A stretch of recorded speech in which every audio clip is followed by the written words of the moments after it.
menghadap kepada Rasulullah. Semua pintu tertutup kecuali pintu Rasulullah, membaca sholawat. Kebesaran Rasulullah dengan kita membaca sholawat ke Rasulullah, walau riaan, walaupun kita riak, ada maksud lain karena melihat kebesaran Rasulullah, dengan membaca sholawat akan diterima oleh Allah. Sampai Al-Imam Ar-Ramli dan Imam Ibnu Hajar dipertanyakan oleh seorang murid, bagaimana buat saya wahai guru, dengan begitu banyak dosa yang saya kerjakan, banyak kesalahan-kesalahan, yang baik buat saya itu apa? Membaca istighfar apa sholawat? Dijawab, yang lebih baik baca sholawat. Sedangkan secara logika, kamu tuh banyak dosa, ingin diampuni dosanya, mestinya membaca istighfar. Ini tidak. Istighfar kamu tuh yahtaju ila asfi istighfarin. Istighfar kamu itu masih memerlukan 1000 kali istighfar. Belum tentu kamu istighfar kepada Allah. Makanya setengah ba'dul aulia, setengah wali tidak berani membaca astaghfirullahaladzim alladzi la ilaha illahu. Enggak berani. Saya mohon ampun. Betulkah kamu mohon ampun? Jangan-jangan habis ini kamu nanti suka lagi melecehkan Allah, kamu istihza.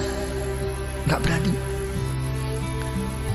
Yang ada itu tidak mohon ampun, tapi Rabbighfirli, ampuni saya ya Allah, ampuni. Saya enggak mohon kayak saya ini orang pandai-pandai aja mengaku mohon ampun. Memang betulkah kamu? Sampai begitu akhlaknya. Ini ba'dil aulia. Tapi tetap kelas tinggi lagi wali, dibimbingnya oleh ulama thariqah. Tetap kamu harus mohon ampun kepada Allah, astaghfirullahalazim. Tapi bagaimana guru? Tapi kamu sandarnya bukan di situ. Bukan bersandar kamu mau pandai-pandai diri sungguh-sungguh mohon ampun kepada Allah. Kenyataannya kamu tidak kok.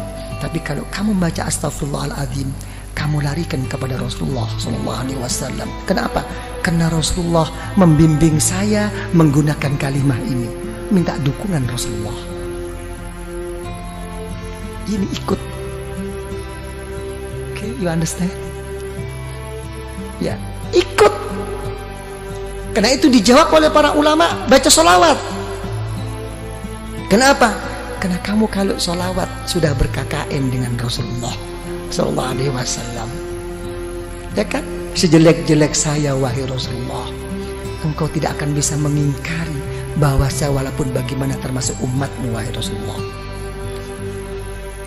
Enak kan? Sholawat. Sampai ulama mengatakan, sealim bagaimanapun, engkau bisa membaca kitab bagaimanapun, dan engkau kerjakan di kitab itu doa-doa, diberi pahala oleh Allah, tapi tidak akan mendapatkan rahasia dan nur daripada Allah kecuali sholawat. Jadi orang thariqah itu mencari rahasia dan nur yang terselip di dalamnya. Jadi sholawat itu ngikut.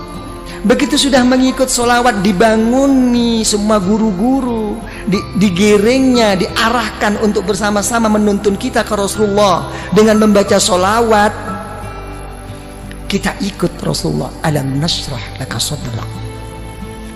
Coba, wahai Muhammad, apakah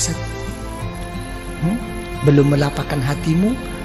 Sudah wahai Allah. Coba, kita juga begitu akan menjawab, alam nashrah laka sadrak. Nanti waktu khususi, iya ya Allah, seperti engkau melapangkan Nabi Muhammad, lapangkanlah hati saya ya Allah. Gitu, manja. Orang thariqat itu manja, tapi sesudah istiqomah, nggak istiqomah kok manja. Gitu. Alam nashrah laka sadrak wa wada'na. Apakah saya tidak telah meletakkan mengampuni dosamu wahai Rasulullah? Iya ya Allah. Saya juga deh ya Allah. Saya juga. Gitu orang thariqat. Saya juga deh. Ikutin deh. Udah ngumpul nih. Begitu. Allazi anqadha telah sudah nggak mampu, sudah patah semua ini kemampuan kita. Ya, alam nashrah laka sadrak wa wada'na anka wizrak alladhi anqadha dhahrak wa rafa'na. Wahai Muhammad, apakah saya tidak telah mengangkat sebutan-sebutanmu? Kalau ada la ilaha illallah mesti ada Muhammadur Rasulullah, ya kan? Kalau sampai Nabiullah Adam, ya kan, bisa berwasilah kepadamu dengan melihat setiap apapun yang di aras, yang di surga, nampak nama Allah, mesti ada Nabi Muhammad. Saya lebih khusus, wahai Rasulullah, angkatlah saya. Tapi namanya hidup, walaupun bagaimana akan menghadapi suatu kegoncangan dalam kehidupan. Betul apa tidak? Diulang 2 kali di ayat ini, innama ala usri yusra, innama ala usri, sampai 2 kali. Sesungguhnya, percayalah yang mantap sama Allah. Sudahlah, sesudahnya ada sesuatu kesusahan, kerepotan, mesti ada jalan keluar. Sampai 2 kali. Ini menunjukkan bahwa kita ini mudah goyah. Gimana? Telah berhasil apa tidak perjuangannya ini? Ya, kok kalau dilihat-lihat kok innama al usri yusra, innama al usri yusra. Saya kok nggak pernah yusra, kok usri terus ini, ya apa ini? Karena saya jadi usri jadi usrak terus. Ngusrak terus saya ini. Ayo ngomong. Ya, gimana kok sampai tidak berhasil semua ini? Ya, zaman dulu semuanya serba mudah, kita susah. Sekarang kok kenyataannya seperti ini Indonesia. Ini makin susah apa makin gimana ini kesempatan? Saya nggak ngomong soal susah, makin ada kesempatan nggak kita ini mau masuk ini? Nah, urusan apapun, bisnis apapun. Coba ngomong. Nggak bisa menjawab. Ya, sekarang kita ini kayak main apa? Nopo? Kartu, nopo cara bahasa Inggris apa? Gambling. Iya. Ya, kita kayak main sekarang, kita menghadapi kayak orang main apa? Spekulasi terus. Betul-betul kembali kepada takdir Allah sekarang kita, nasib-nasiban. Iya. Jadi menteri sedikit sudah seneng, jatuh lagi. Kan bingung kita ini. Ayo ngomong kalau udah begini. Nih Pak Sofyan jadi menteri tapi besok turun, bingung. Wis karuan becak bae. Iya, mesti dikasih tahu. Iya. Ini gambling ya kita ini ya, main terus ini kita. Nah, coba ya apa kalau udah begini? Tidak pasti. Keadaan kita ini masih begini terus Pak Arifin ya. Nah, tidak mau kemana arah kita ini? Ya kan ya? Coba mau kemana nih?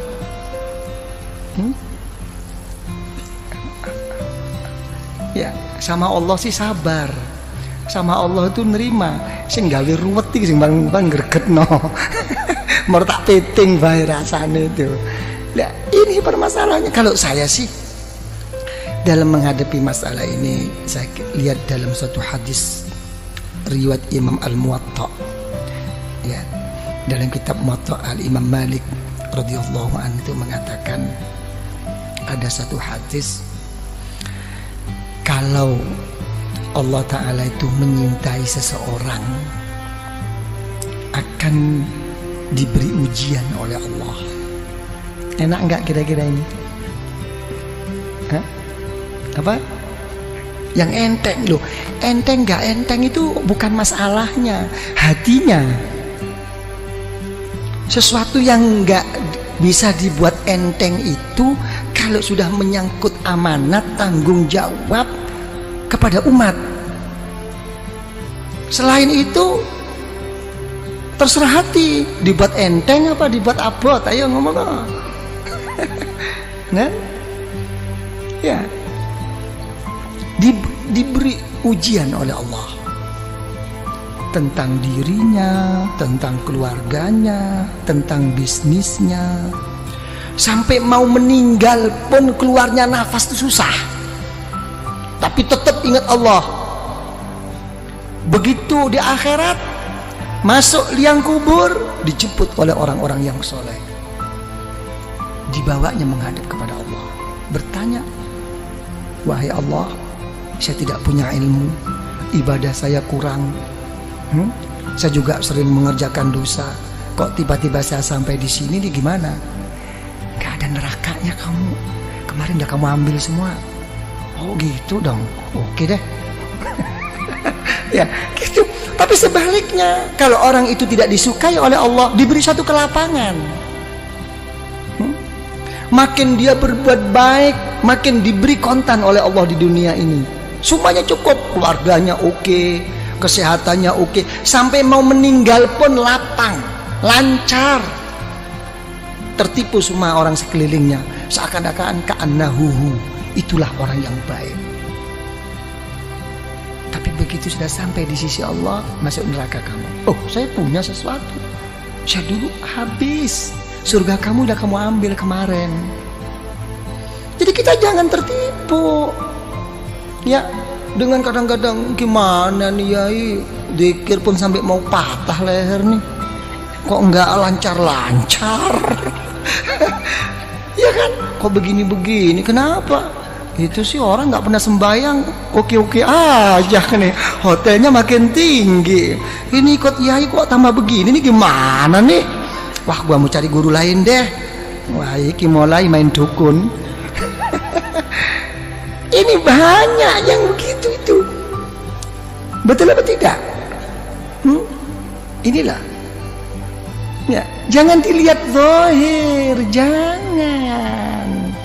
Gitu kan, itu ini yang ini jadi ini.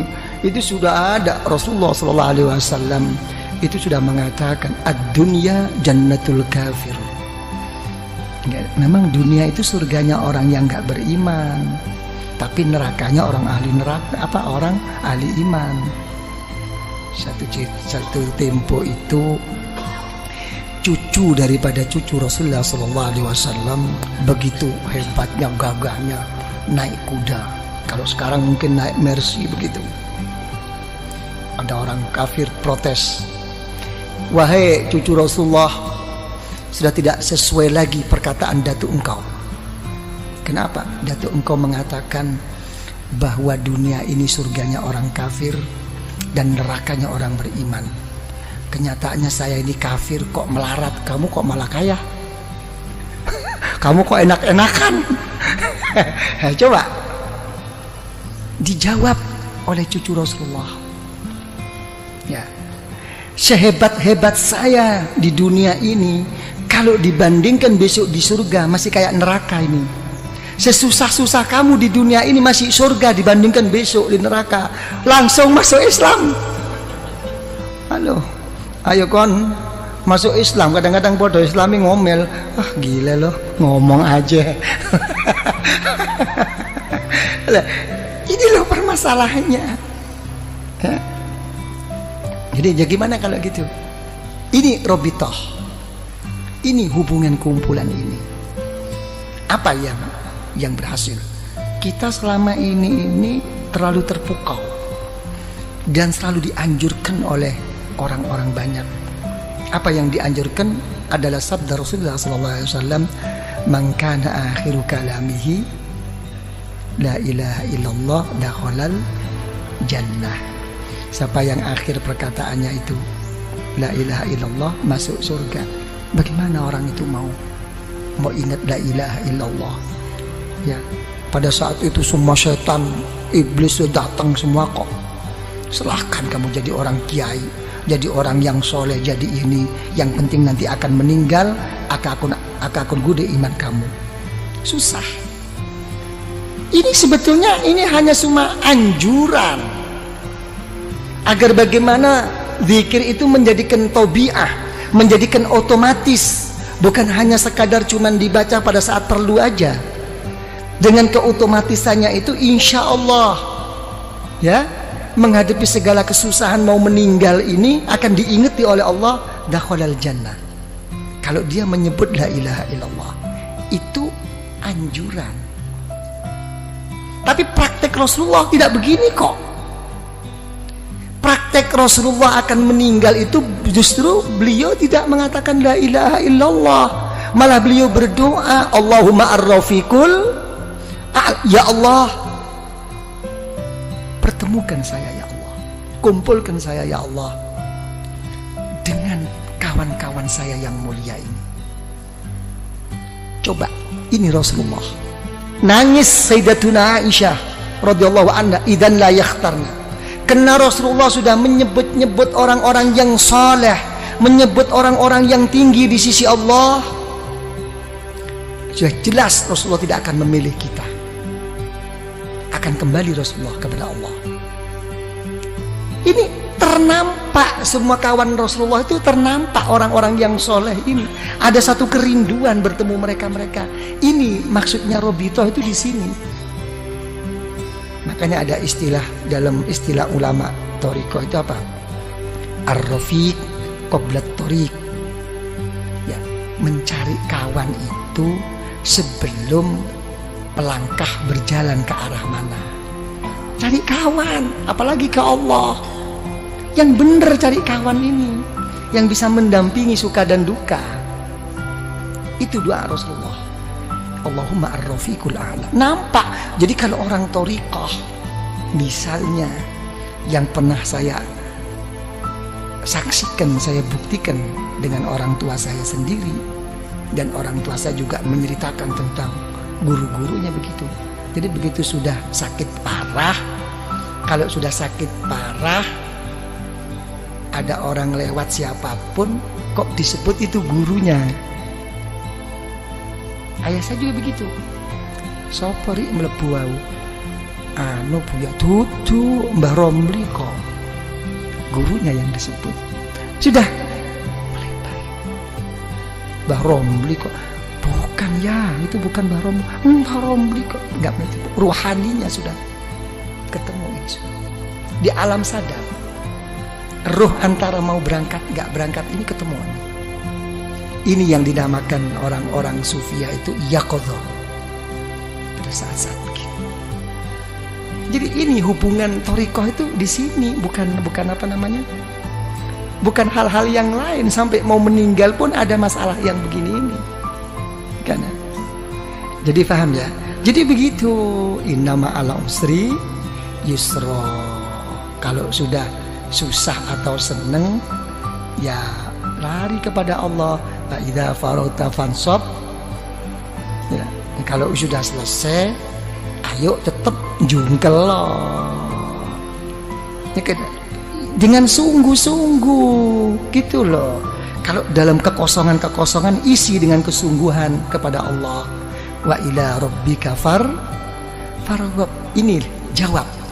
Jangan dimentahkan lagi, ini dijawab khususi ini. Ya, kalau sudah begitu baru apa khususi ada Bismillahirrahmanirrahim. Kul wallahu ahad, Allahus somad. Kan begitu ya. Jadi dilarikan apapun wahai ya Allah di dalam kehidupan saya dan pada saat saya meninggal dan sesudah saya meninggal ya Allah, kuatkanlah iman saya. Kul wallahu ahad.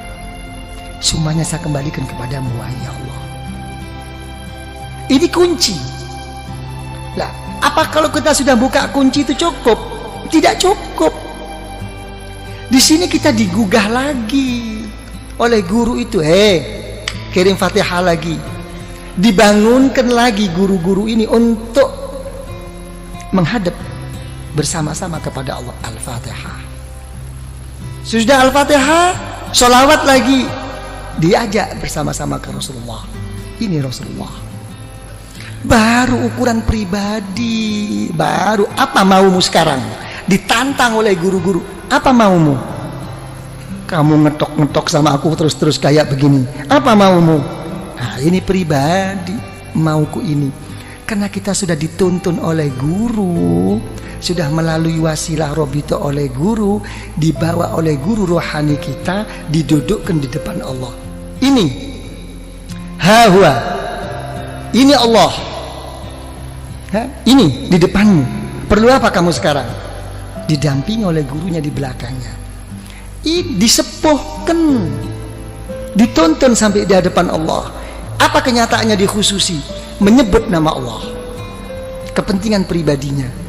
Allahumma ya qadiyal hajat. Ginilah. Allahumma ya qadiyal hajat, Allahumma ya qadiyal hajat. Ya Allah, ya, yang memberi, yang memutus, yang menyampaikan segala kehajatan kita, ya Allah. Allahumma ya qadiyal hajat, Allahumma ya qadiyal hajat. Ya, gitu. Nah, habis begitu hajat-hajat terlalu luas, keadaan genting ini, ya Allah, hal-hal yang ini yang terlalu pokok, ya Allah. Saya banyak hutang, saya banyak kredit. Ya sudahlah kalau gitu. Allahumma ya kafiyal muhimmat. Kurang apa? Cuma jawabannya satu, kurang sungguh-sungguh. Komplit kok di khusus itu. Nah kalau sudah kamu semua ya qadiyal hajat, apa kepentinganmu sudah cukup? Tidak, kamu sebagai orang beriman. Terus gimana ya Allah? Dipanggil lagi Allah. Allahumma ya rafi'at, tinggikan darjah saya ya Allah, tinggikan, jangan kau biarkan seperti ini, ya kan? Di samping engkau terima ya Allah, tuakanlah saya di lingkungan saya ini ya Allah. Gitu. Allahumma ya rafi'at darajat, Allahumma ya rafi'at darajat. Ya, habis gitu cukup? Tidak cukup. Kalau sudah rafi'at darajat, kamu sudah tinggi di sisi Allah, sudah betul-betul telah tercapai kedudukanmu di sisi Allah, apalagi di dunia ini, tidak cukup. Tetap inna ma'al usri yusra, tetap ada satu rintangan. Apa terusnya doa? Allahumma ya dafi'al, ya Allah yang menolak segala musibah. Banyak rintangan ini ya Allah, ini ya Allah. Begitu. Bukan berarti terus udah sukses, saya sudah beres, ini sudah oke lah semuanya. Nggak mungkin. Malah lucu, makin sukses malah lucu, makin didekatkan musibah bala daripada Allah. Apa contohnya bala musibah yang didekatkan oleh Allah? Yang merusak kita tuh bukan orang jauh, orang yang deket-deket ini. Orang yang munafik sama kita tuh orang-orang yang dekat. Hati-hati nih. Nah kita dapat diking kita sudah nggak ingat persahabatan, persaudaraan kita dulu waktu kita enak-enak. Begitu ada ini yang ngerogotin tuh ini kroni yang memang nggak hub fillah wal bughdu fillah, ini nggak selesai. Tapi apa kita putus asa? Tidak, diteruskan doa dalam khususi. Allahumma ya muhillal, ya Allah yang menguraikan, yang membuka, yang melapangkan segala kemuskilan, segala keruatan, segala yang tidak lancar. Dipanggil lagi ini, ya Allah problem saya. Kalau sudah gitu mau apa kamu? Ya berilah ya Allah. Secara khusus baru. Tadi secara umum, Allahumma ya qadiyal hajat, Allahumma ya kafiyal muhimmat. Sekarang kamu sudah menghadapi satu rintangan, memanggil-manggil saya, kata Allah, dengan titel saya ya dafi al-baliyat, ya muhilal muskilat. Secara khusus Allahumma ya mujibat. Itulah ya Allah, inilah ya Allah yang membuat saya ini ya Allah, masalah ini diarahkan lagi. Sudah cukup? Nggak cukup. Artinya nggak cukup itu uang, namanya kita ini manusia. Makanya orang thariqah itu tidak pernah meminta sesuatu yang kelas tinggi dan tidak pernah menolak sesuatu dari Allah. Yang ditekankan di dalam hatinya itu hanya satu, bal nas'alul afiyah, saya minta perlindungan. Bukan berarti hal begini ini tidak minta, mendahulukan perlindungan. Saya minta ini, saya mau ini, pokok disertai perlindunganmu ya Allah. Ini dulu. Lancar semua, oke semua, ya kan ya? Apa perlindungan? Allahumma ya syafial amrod, sembuhkan saya. Walaupun tidak berhasil, pokoknya waras.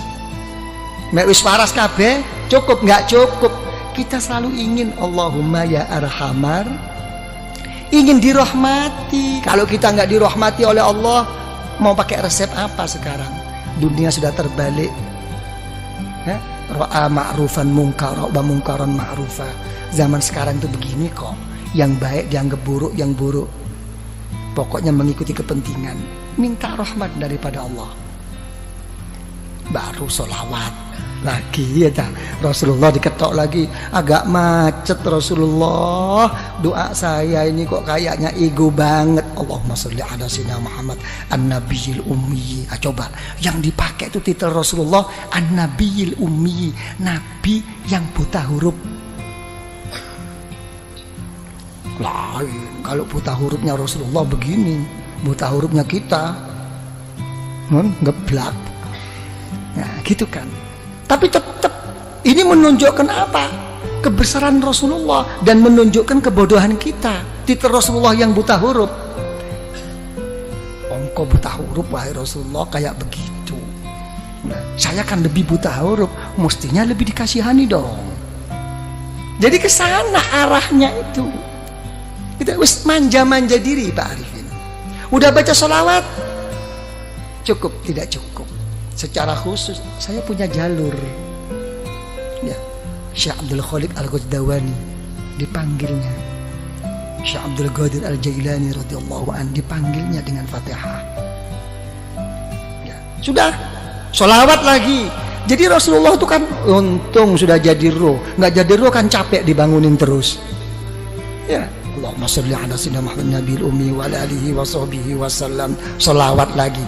Habis begitu diberi suatu doa pemungkas, pemasrahan diri kepada Allah. Hasbunallah wa ni'mal wakil. Sampai dalam satu hadis Rasulullah SAW, siapa yang membaca ini jangan lagi sungguh walaupun bohong. Yang orang membaca hasbunallahu la ilaha illahu alaihi tawakkaltu wa huwa rabbul arsyil azim, baca 7 kali sehabis sholat subuh dengan habis sholat asar, walaupun bohong akan didengarkan dan diterima oleh Allah. Karena memang susahnya untuk kita mau mengambil semuanya itu dipasrahkan ke Allah. Pokoknya nggak tahu deh ya Allah, apa yang saya minta mau di depan tadi nggak tahu deh apa kata Allah deh. Bilang gitu, engkau ini betul apa enggak nih? Bilang gitu, ya sebab inilah ya Allah. Kayak orang geblak gitu, ya wis setiap apa no ya anak dewe. Ya kan ya, sama dengan orang-orang tua tuh gitu, dia apa no anak dewe. Hasbunallah la ilaha illahu alaihi tawakkaltu wa huwa rabbul arsyil azim. Pemungkas berangkat lagi, Allahumma sholli ala, sholawat lagi, dibanguni lagi Rasulullah, Fatihah lagi kepada Kanjeng Syekh, kepada Al-Imam Ar-Rabbani, sholawat lagi, penutup. Apa yang terjadi? Wis notok kula ya Allah. Apa sing kon ngakoni notok? Ana Pak Arifin. Apa? Sudah sampai di puncaknya? Iya. Apa puncakmu? La haula wa la quwwata illa billahil aliyil azim. Yes? Emang betul-betul kamu udah nggak punya daya kekuatan? Iya. Terus mau apa sekarang? Sama menghadap kepada Allah. Dipanggilnya Rasulullah, sholawat lagi. Habis gitu sholawat, ayo secara khusus. Kalau kamu sudah bersih dengan dari pengakuan-pengakuanmu, baru diem, tawajuh, nunduk. Itu khusus. Nunduk secara pribadi. Nggih ya Allah, ini ya Allah, ini. Ditutup dengan pembuka agar semuanya jadi terbuka langsung kepada Allah dengan Al-Fatihah. Sholawat lagi. Habis sholawat lagi, udah habis. Oh, udah sampai di situ tahapanmu di dalam menghadap kepada Allah. Oke, mari kamu manja. Ya Latif, ya Latif, ya Latif ya. Dari manjanya kita ini kadang-kadang nggak jelas ya Latifnya tuh tip tip tip tip tip. ya tip tip tip tip ya Latif, ya Latif, ya Latif, ya Latif, ya Latif ya. Ya Latif, ya Latif, ya Latif, ya Latif. Manja. Allah Ta'ala yang maha pengasih dan penyayang, Allah Ta'ala yang maha lembut. Sampai doanya bi khofil kal khofi. Memang saya begini posisi saya ya Allah, serba kurang, serba apa, tapi tolong ya Allah, mesti ada dong sekecil Sekecil-kecil apapun rasa kasih sayangmu untuk saya kan, berikan dong. Kurang ngopo? Lah, ini khususi. Habis gitu Fatihah lagi, ya kan? Sholawat lagi. Habis sholawat baru menghadap secara khusus, jangan panjang-panjang, menghadirkan keagungan Allah dengan melalui apa kekurangan dirinya. Diam. Saya tidak bisa apa-apa ya Allah. Saya tidak bisa matur. Ilmumu ya Allah lebih daripada pematurku, daripada ungkapanku, daripada pengakuanku. Ilmumu telah mengetahui keadaan saya sekarang ya Allah. Dekatkan. Melalui apa? Dengan rahmat, kebesaran Allah di dalam rahmatnya dan pengampunannya. Selesai. Jangan ingat dosa waktu itu, udah berangkat aja. Oke? Nah, itu baru Fatihah selesai. Terus coba gimana? Ada yang perlu diperkembangkan? Kenapa? Jeding. Oh. Coba apa ya? Ya, jangan lupa nanti baca apa? Hasbunallah la ilaha illahu alaihi tawakkaltu wa huwa rabbul arsyil azim. Itu pokok itu. Coba apa yang perlu dianukan? Kanca Madura. Dan kanca Madura kamu saja. Dan nggak dikasih tahu kemarin ya. Kok nggak ada muncul anak-anak di mana anak dan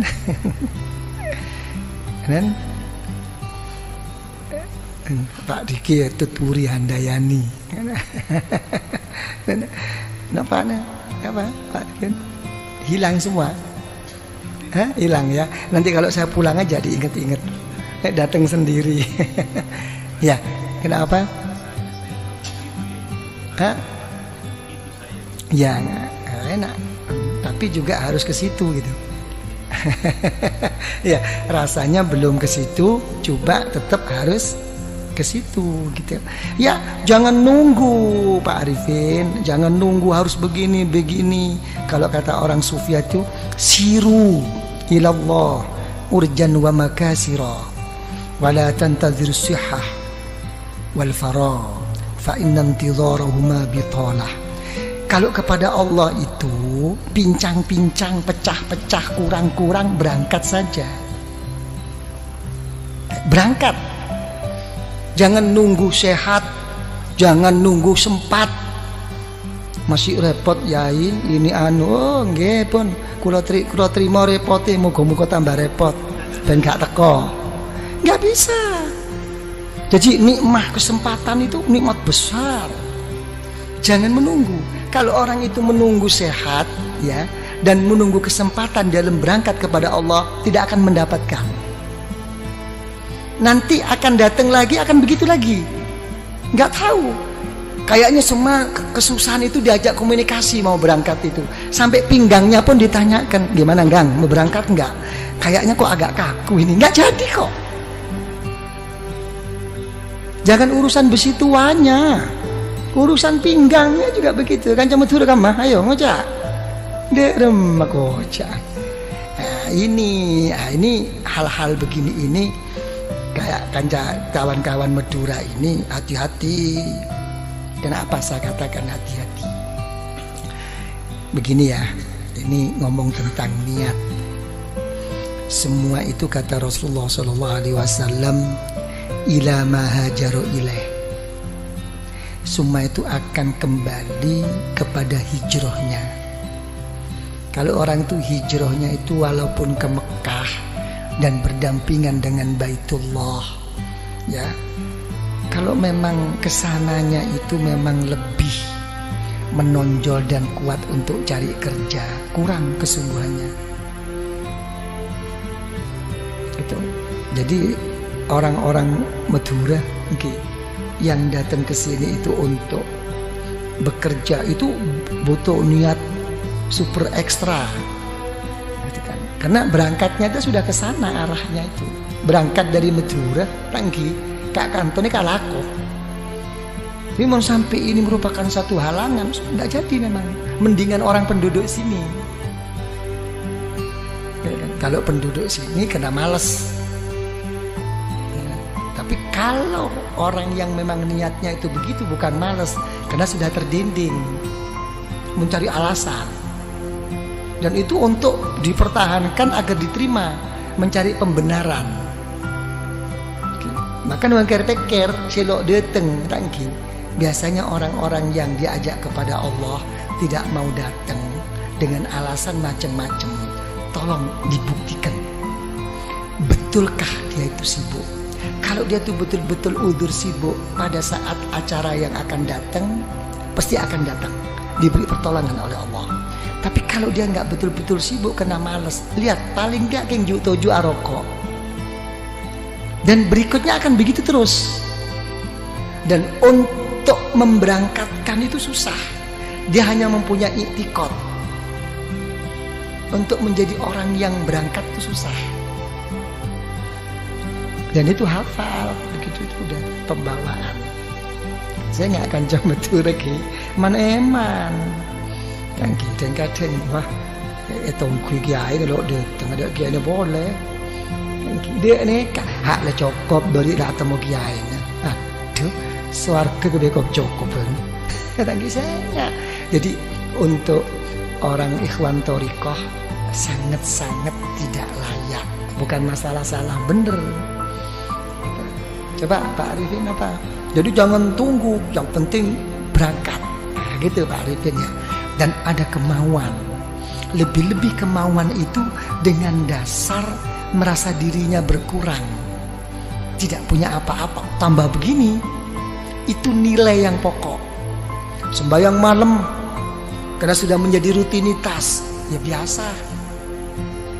Sembahyang malam karena tidak menjadi biasa, tapi merangi hawa nafsu, lain nilai.